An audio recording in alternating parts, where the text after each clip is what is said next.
Ok, ahora sí.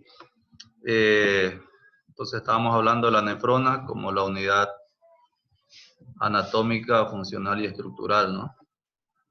Del riñón.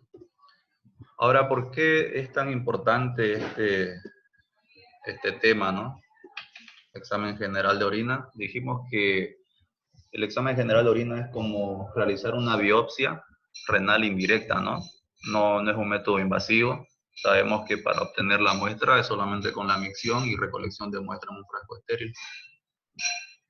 En el primer tema vimos los procesos de filtración, reabsorción y secreción o excreción, ¿no? Que se da en el riñón para poder filtrarse todo lo que es sustancias nocivas y tanto como vitaminas, ¿no? Proteínas, minerales y demás que precisa el cuerpo humano.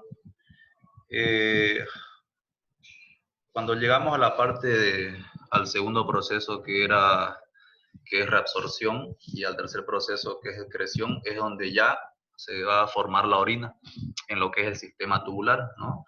Aquí, por ejemplo, estamos en la parte glomerular, ¿no? Que es donde ingresa la arteria aferente.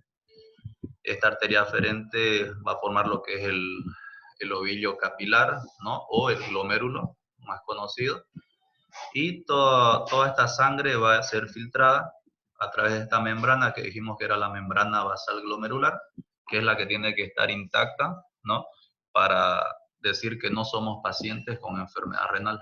Ya en pacientes con enfermedad renal, esta membrana se va a dañar y va a dejar pasar sustancias, ¿no? O moléculas que no deberían filtrarse, como ser células sanguíneas y proteínas, ¿no? Para los que recuerdan.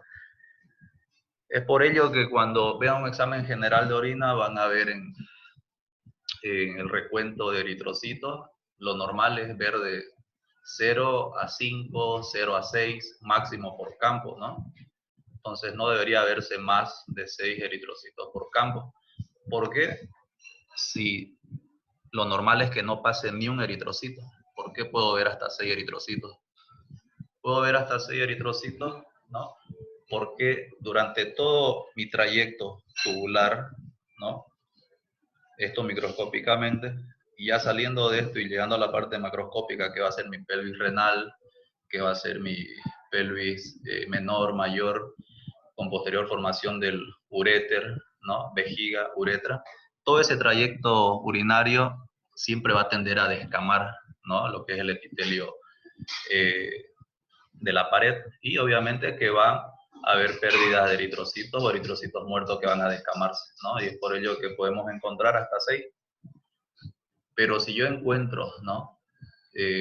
Valor superior a si encuentro 50, más de 100 eritrocitos por campo, evidentemente estamos hablando de algo anormal, ¿no?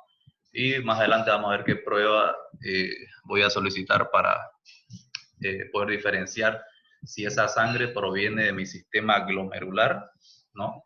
Para poder referir a un nefrólogo, o si viene de mi sistema urinario como ser uréter, vejiga, uretra, ya para poder referirlo al urólogo, ¿no?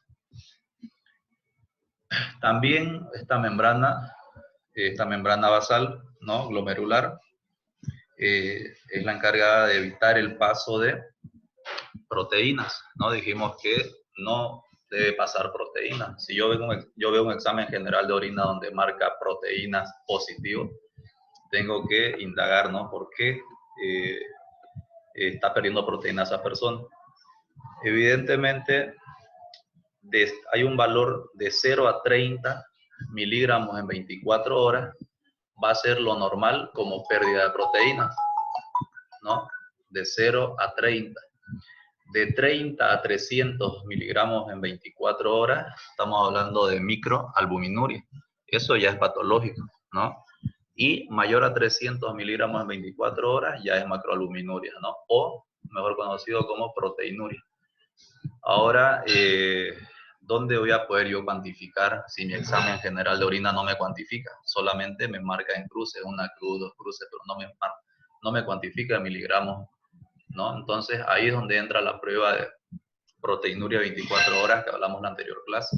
¿no? Yo solicito una proteinuria de 24 horas y en esa proteinuria de 24 horas obviamente me van a pedir que yo recolecte mi orina desde la primera hora de la mañana hasta el día siguiente, ¿no? Una duración de 24 horas, tengo que recolectar mi orina en botellas, ¿no? Y todo eso llevarlo al laboratorio para que puedan cuantificar en valor total, ¿no? Y ahí poder decir si estamos frente a una microalbuminuria o macroalbuminuria. Pero quedémonos con que no es normal que haya paso de proteína, ¿no? No tiene por qué haber presencia de proteína. Si hay presencia de proteínas, quiere decir que hay un daño en mi membrana basal glomerular y ya tendré que indagar frente a qué patología estoy, ¿no? Vamos a ir viendo en el transcurso de los demás temas, diferentes patologías que van a producir este daño. Y ya dijimos, toda patología renal va a terminar en la última enfermedad, que es enfermedad renal crónica, ¿no? Entonces, bueno, continuamos. ¿Cuál es la composición química de la orina? ¿No? Vamos a decir que un 95% de la orina está compuesta por agua, ¿no? Y el 5% restante ya viene a ser lo que son los solutos, ¿no? Iones de urea, sodio, potasio, fosfato, ¿no? Creatinina, ácido úrico, ¿no? Entonces, pero mi 95% va a ser agua. Un dato importante, ¿no? En el tema de la recolección de la orina es saber cómo realizar esta recolección de orina. Si se dan cuenta o hacen recuerdo de si alguna vez a ustedes le pidieron un examen de orina o a sus familiares, van a ver que fue ante sospecha de una infección urinaria, ¿no? Todo el mundo cree, sospecho una infección urinaria y que voy a solicitar un examen general de orina. En el momento que van al laboratorio a pedir el frasco, ¿no? El frasco estéril para la recolección de esta muestra de orina, si ustedes se acercan a cualquier laboratorio, el laboratorista no le va a dar la explicación de cómo realizar la recolección de muestras. El laboratorista, con sus 1000 pacientes a la espera, lo que va a hacer es darle el frasco estéril y le dice, tráigame la muestra, más nada. Y ahí es donde ocurren varios errores, ¿no? Ya nos llega el examen de orina al laboratorio y nosotros vamos a ver un examen de orina con características infecciosas. Pero todo examen de orina infeccioso debe ir acompañado con una clínica, ¿no? Entonces, cuando veamos más adelante el tema de infección urinaria, vamos a poder ver que para dar el diagnóstico de infección urinaria, tiene que haber la clínica de infección urinaria, ¿no? La clínica de infección urinaria acompañado con la parte laboratorial. Entonces, si yo reviso mi examen de orina, yo voy a poder ver que en este examen de orina, lo que tengo que ver, mejor dicho, es la parte de bacterias, ¿no? Bacterias, podemos tener bacterias en la orina. Es normal tener bacterias en la orina. ¿Por qué? Porque la orina es un mecanismo de defensa, así como la tos, ¿no? Nosotros tosemos porque hay un agente patógeno y vamos a expulsar ese agente patógeno. Lo mismo, la orina nos sirve como filtro de desechos que está en toda la sangre, ¿no? A nivel renal se va a filtrar y se va a desechar, pero también esa orina va a ir hacia afuera, barriendo, limpiando todo lo que es mi tracto urinario, ¿no? Entonces, es normal ver cierto número de bacterias.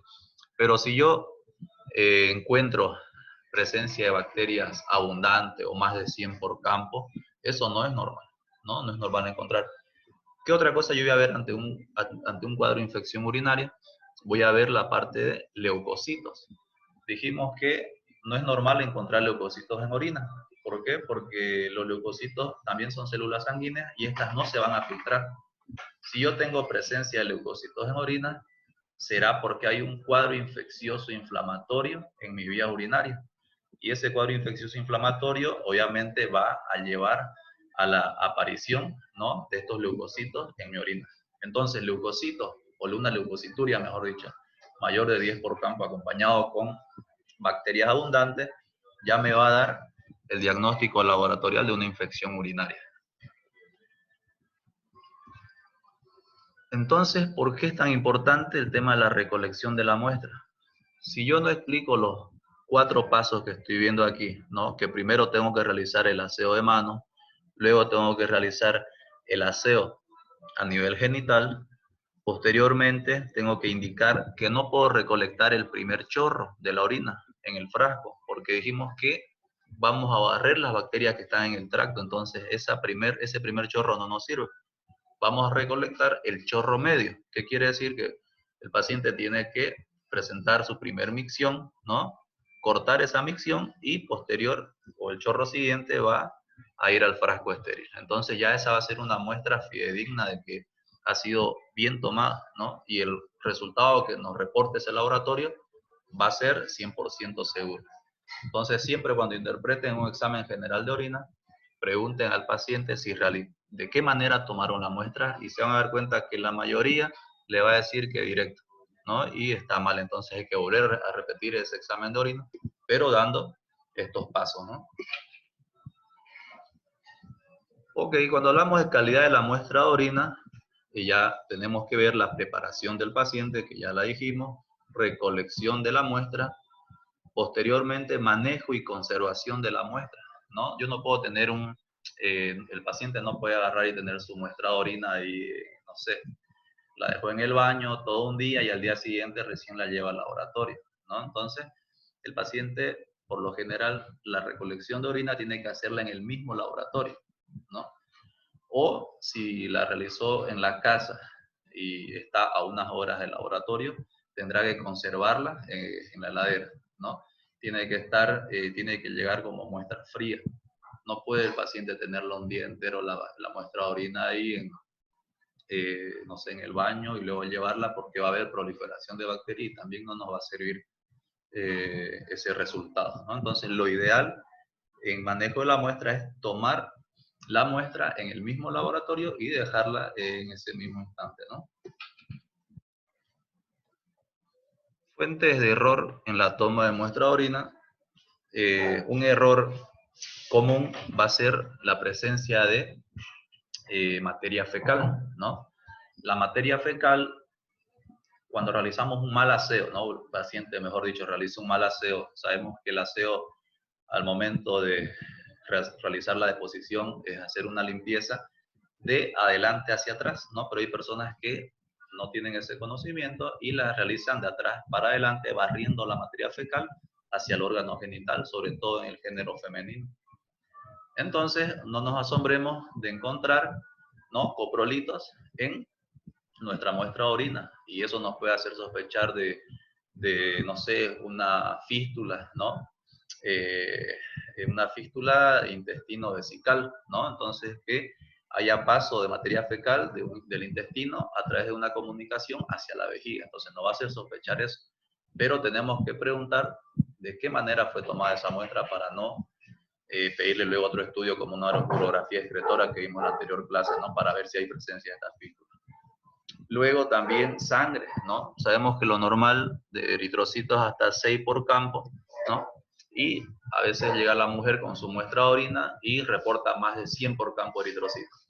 Y ya nosotros vamos a ponernos a pensar, ¿será que viene del glomérulo? ¿Será que viene del tracto urinario? Pero sin embargo, la mujer se encuentra con su periodo menstrual y es una muestra de orina contaminada, ¿no? Entonces tenemos que indagar, realizar una buena anamnesis y ver que sea una muestra 100% tomada con los pasos que indicamos, ¿no? Ok, esta parte ya va a ser la clasificación, ¿no? O división del examen de orina.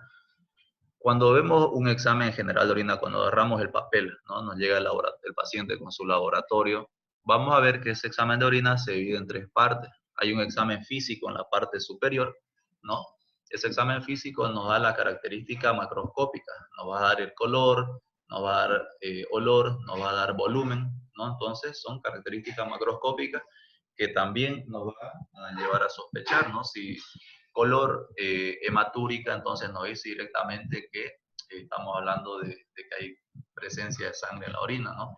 Si hablamos de un color turbio, ¿no? Por lo general en cuadros infecciosos, va a haber presencia de esta coloración en la orina. Y si hablamos también, la otra parte, en lo que es el examen químico, esta va a ser una de las partes importantes, porque en el examen químico vamos a poder ver lo que es la densidad, ¿no? Vamos a ver un momento qué es la densidad, para qué nos sirve la densidad, el pH, proteínas, es normal encontrar proteínas en orina, glucosa, es normal encontrar glucosa, cetonas, sangre, bilirrubinas, nitritos. Entonces, si ustedes recuerdan la hoja del laboratorio de orina, hay un montón, todas estas cosas, proteínas, glucosa, cetonas, bilirrubinas, urobilinógenos, nitritos, y tiene que marcar negativo, negativo, negativo, negativo, negativo, ¿no? Todo negativo. Y estamos ante un examen normal. Y ya si hablamos de la parte microscópica, también vamos a ver la presencia de sedimentos, células, ¿no? Cilindros, cristales, elementos formes. En esta parte, por ejemplo, elementos formes, en realidad el examen general de orina como tal no nos lo va a dar lo que son los elementos formes. Sería una segunda prueba que se llama dismorfismo eritrocitario, ¿no? Alteración, morfismo, forma. Entonces, alteración de la forma eritrocitaria, alteración de la forma del eritrocito o glóbulo rojo, si lo conocen con ese nombre. ¿Para qué nos sirve esta prueba de dismorfismo eritrocitario? Si yo tengo presencia de eritrocitos, más de 6 por campo en la orina, ¿no? Y ya descarté que si es mujer, no está con su periodo, ¿no?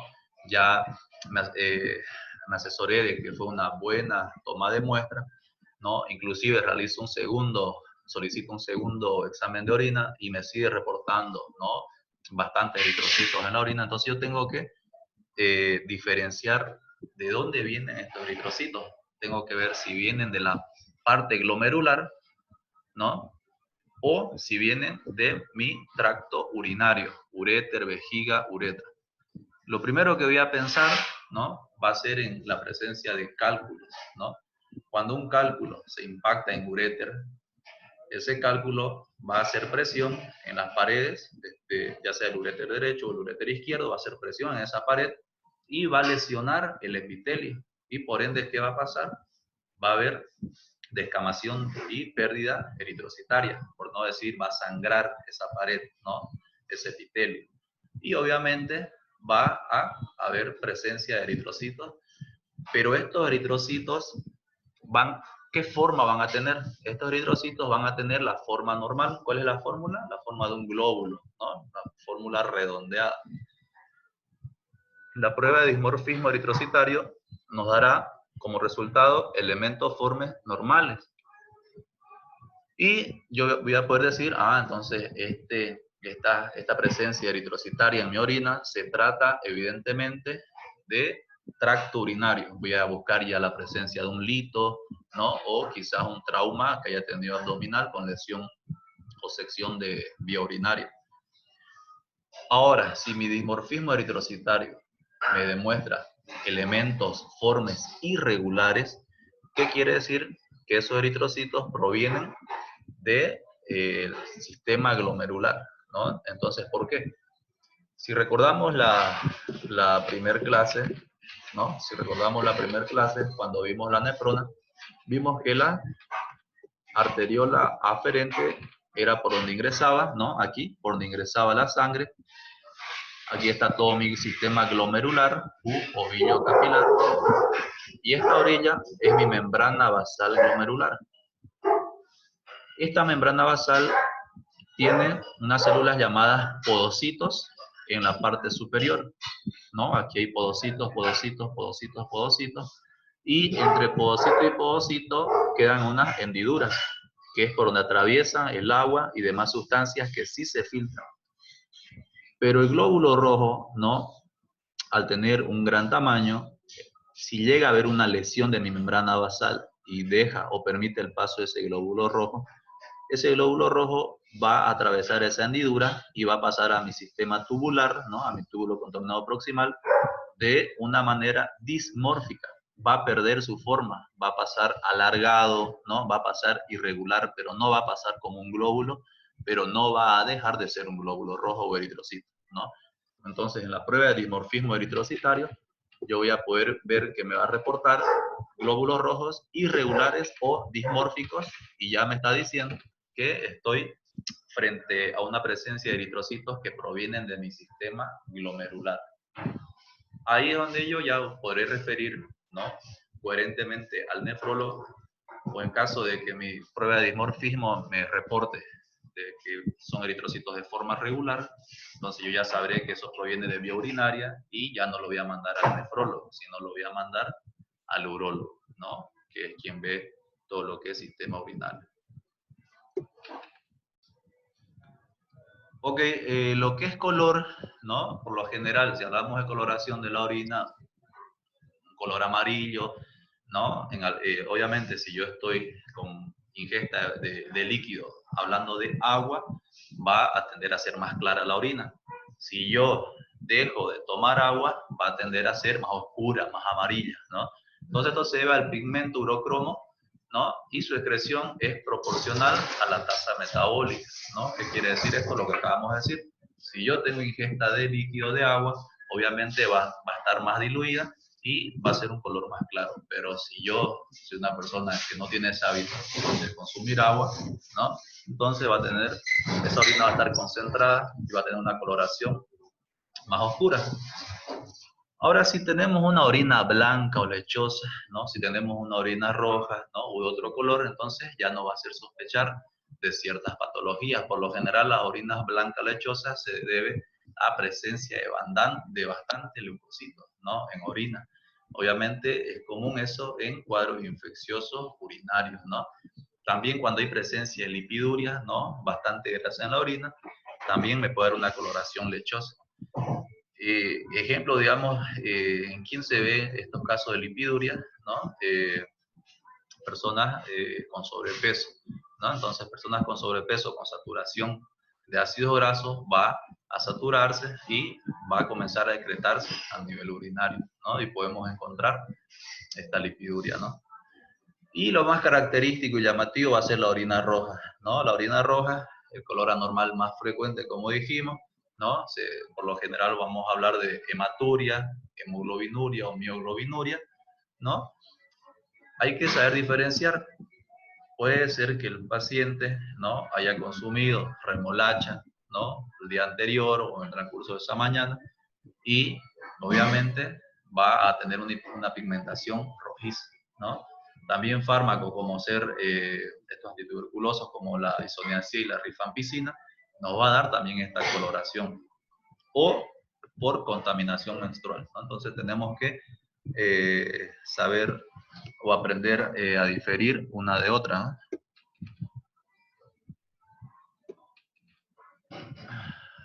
Ok, entonces si hablamos de la parte de fármacos, ¿no?, con el tema de coloración de la orina, vamos a decir, aquí están los distintos fármacos que me muestran por lo general qué coloración van a presentarse en la orina, y no tengo que pensar que se trate de alguna patología, sino preguntar si el paciente está tomando alguno de estos fármacos, ¿no?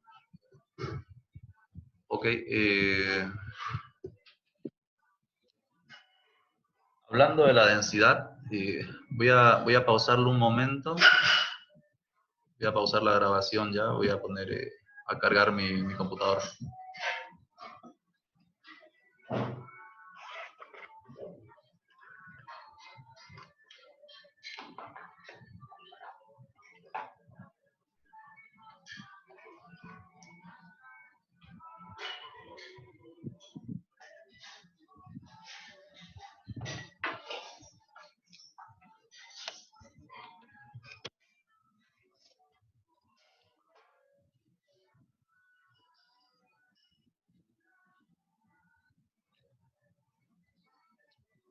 Ok, entonces estábamos diciendo, hablando de la densidad, ¿no? El valor normal de densidad de la orina va a ir entre 1005 a 1035. En otra literatura dice entre 1010 a 1025. ¿no? U otros dicen una media de 1020, que va a ser la densidad urinaria. ¿Para qué me sirve ver la densidad urinaria? Esta densidad urinaria me va a hablar directamente de si se trata de una orina concentrada o una orina diluida. Ejemplo, orinas con densidad cerca de 1005, ¿no? Una densidad más baja, se trata de una orina bien diluida. Si hablamos de orinas con densidad altas, ¿no? Que se acercan a 1035, sobrepasan esta, estamos hablando de una orina concentrada. ¿En quién encontraré una orina concentrada?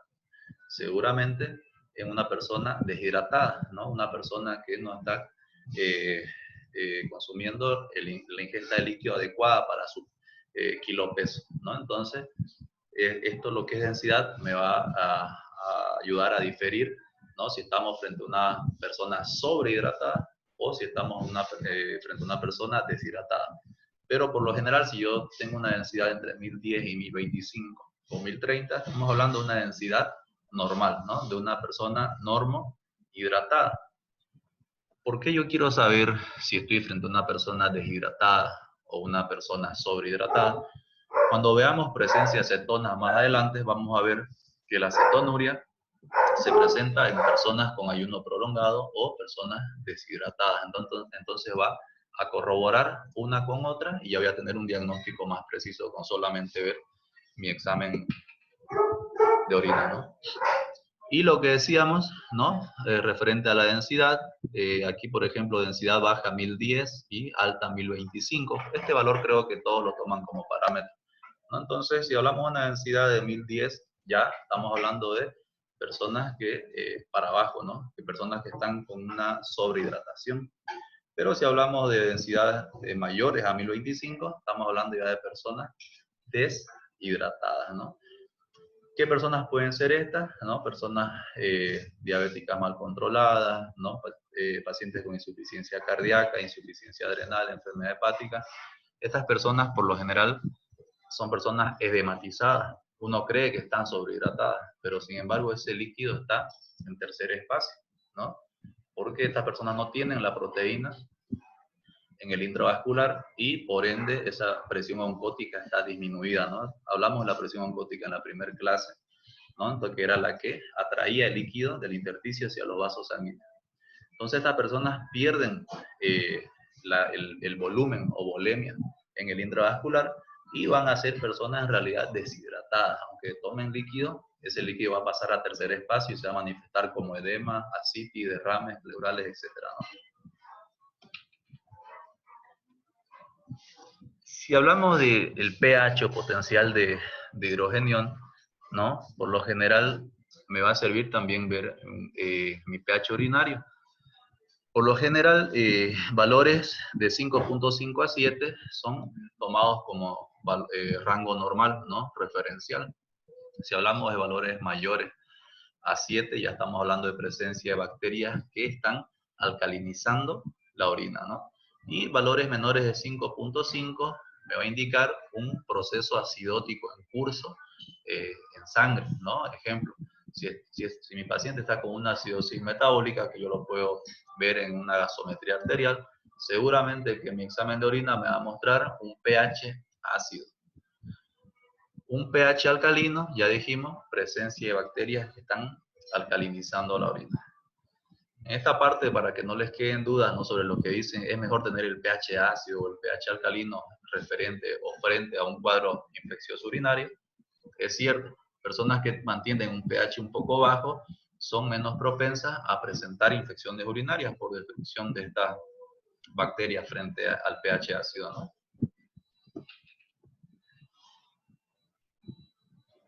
Si hablamos de proteínas, ¿no? Repito, no es normal encontrar proteínas en orina, ¿no?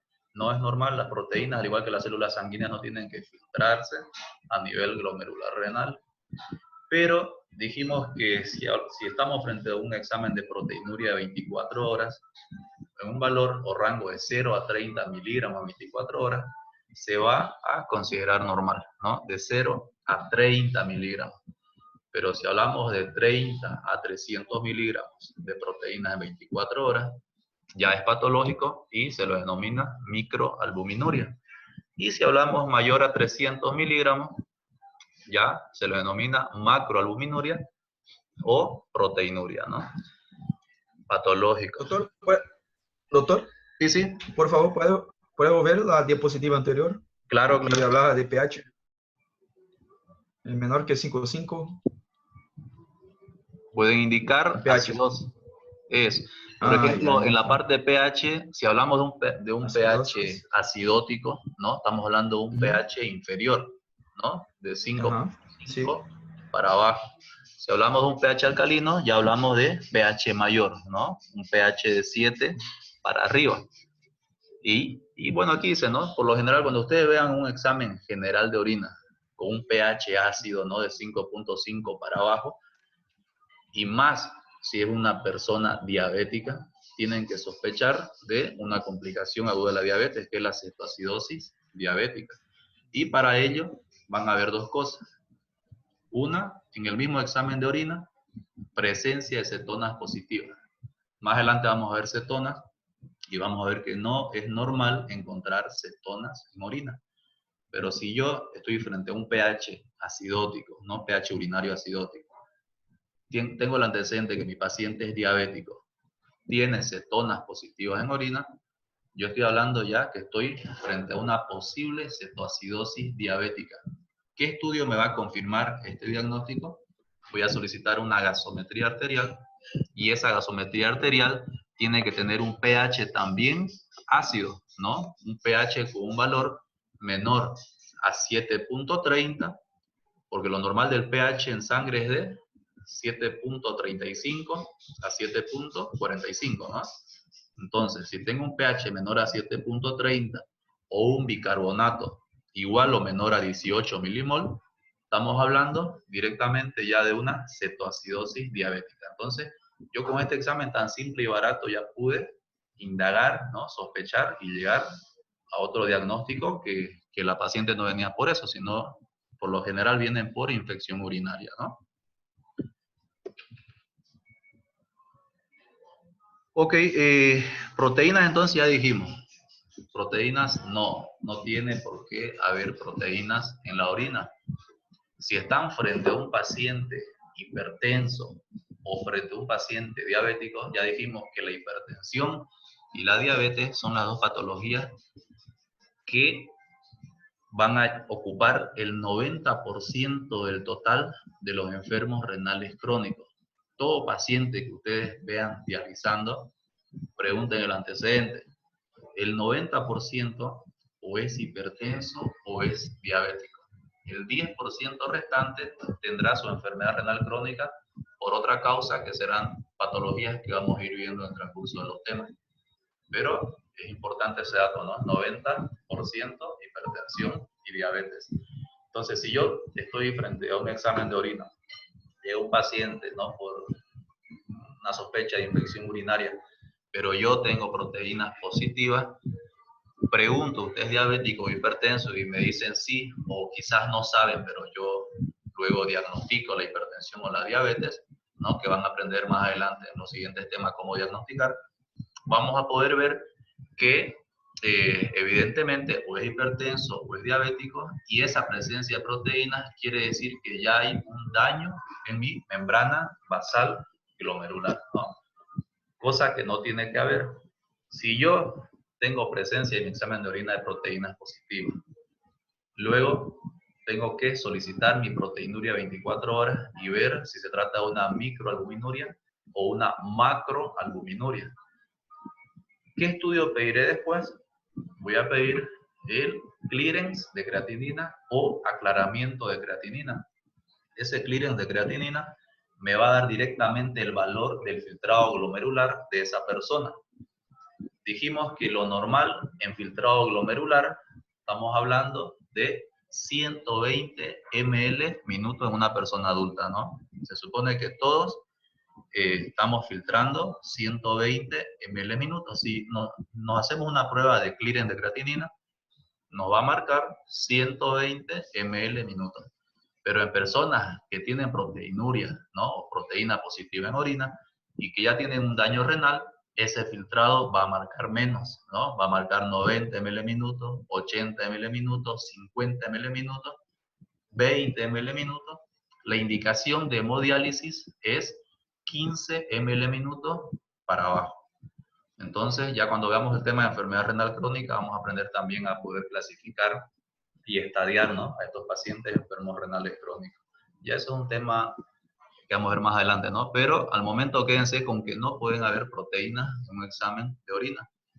¿En qué casos puedo tener presencia de proteínas, ¿no? Aquí al lado izquierdo, por ejemplo, pacientes febriles, ¿no? Pacientes que están con picos febriles, ¿no?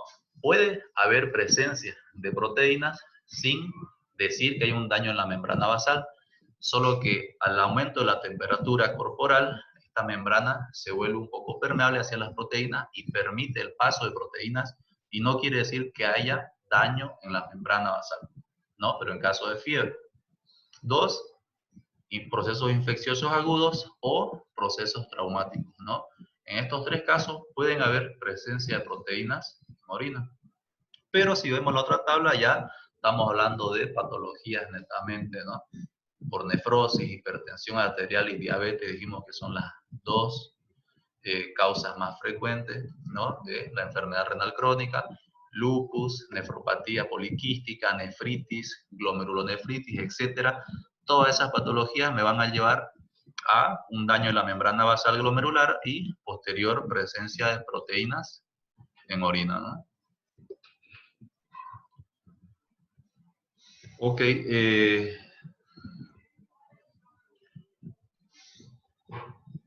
glucosa, ¿no? ¿Será normal encontrar glucosa en la orina? Si recordamos la primera clase, ¿no?, cuando vimos que la glucosa pasaba de la parte glomerular al sistema tubular, la primera porción del sistema tubular es el túbulo contorneo proximal, dijimos que ahí se iba a reabsorber casi en su totalidad, casi al 100% de la glucosa, ¿no?, a ese nivel. Entonces, no es normal encontrar glucosa en orina.